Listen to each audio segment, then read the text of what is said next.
Apa benar penyakit seperti diabetes, hipertensi, sakit jantung, apalagi sakit stroke, gagal ginjal, kanker adalah penyakit yang tidak dapat disembuhkan?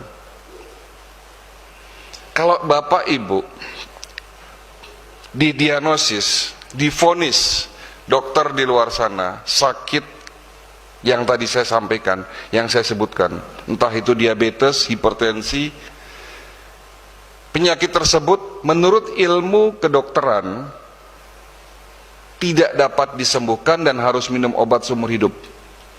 Itu menurut ilmu kedokteran ala barat. Tetapi ada salah satu hadis inilah yang membuat saya pada akhirnya hijrah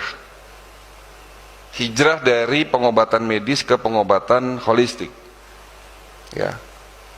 Hadis ini berbunyi, li kulli da'in dawaun. Setiap penyakit pasti ada obatnya. Ya. Jadi Allah menciptakan penyakit, berikut juga menciptakan obatnya. Maka berobatlah kamu, kata Nabi. Dan jika obat tersebut tepat ke penyakitnya, tepat kena penyakitnya, insya Allah akan sembuh, tentunya dengan seizin Allah. Bagaimana caranya? Nah, ini tantangan buat kami, tantangan buat para dokter. Bagaimana caranya menyembuhkan penyakit diabetes? Karena tidak ada yang tidak mungkin. Kalau Allah sudah berkehendak, insya Allah bisa. Kan begitu? Ya. Bagaimana caranya menyembuhkan penyakit diabetes? Sementara ilmu yang saya dapatkan di bangku kuliah mengatakan kalau orang sudah sakit diabetes tidak akan sembuh. Minum obat seumur hidup. Hipertensi, jantung, apalagi stroke. Nah, bagaimana caranya?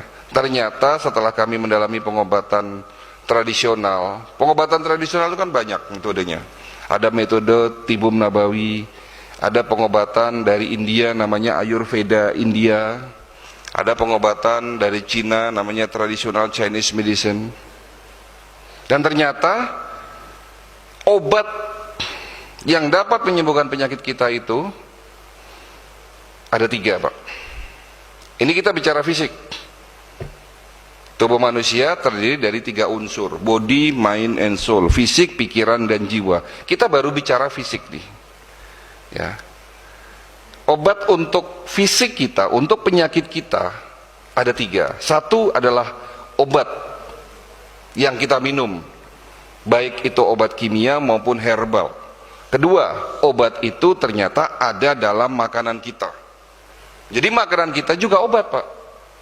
Dan yang ketiga, obat itu, obat yang paling canggih, obat yang paling mujarab, ternyata ada dalam tubuh kita sendiri.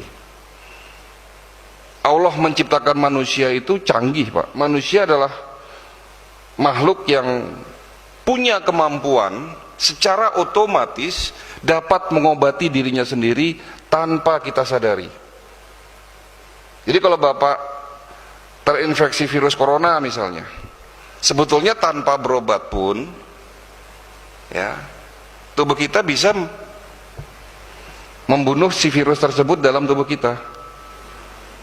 Konsep inilah yang disebut sebagai self healing.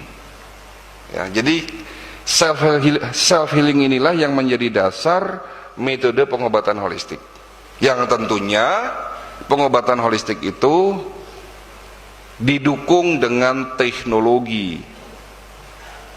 Dapat pengakuan secara medis karena apa yang menjadi metodenya itu selalu ada penelitian dan riset yang panjang. Ya, jadi gabungan antara medis dan tradisional.